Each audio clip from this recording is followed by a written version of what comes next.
Lesson 10. You might have seen the photos of dead seabirds, their stomachs full of small pieces of plastic. You've probably also heard of the microplastics polluting our seas, pieces of plastic that have been broken down into tiny fragments smaller than 5 millimeters that can harm fish and other wildlife. While marine plastic pollution has been studied for decades, the extent and effects of plastic pollution elsewhere is only just beginning to be explored. In the past few years, scientists have found microplastics in our soil, tap water, bottled water, beer, and even in the air we breathe.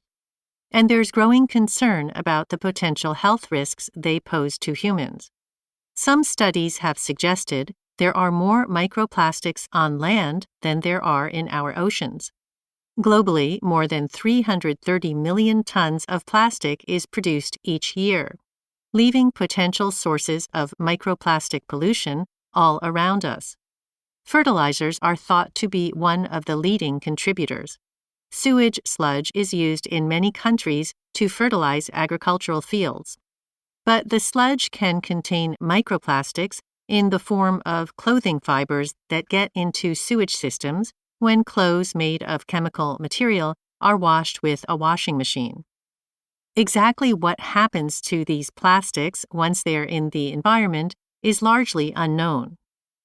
It's crucially important that we get a hold on what's happening on the land, said Professor Anne-Marie Mahon of the Galway Mayo Institute of Technology.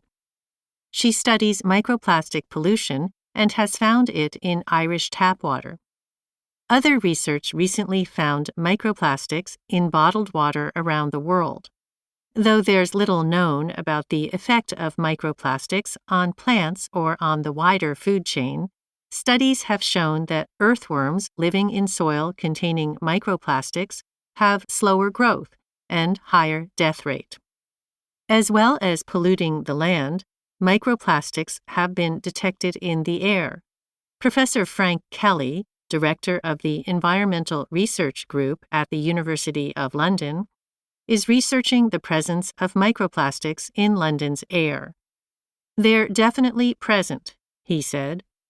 One source of microplastics in the air is the same fertilizers that pollute the ground. As these fertilizers dry out, some of the plastics may get carried away by wind. And you can't avoid the plastics by staying at home. They've also been detected in buildings. Fibers could be released from carpets and by putting on and taking off our clothes, Kelly said. The big question is what effect these plastics have on humans. The short answer is that we just don't know. But scientists, including Kelly and Mahon, believe there is a potential health risk.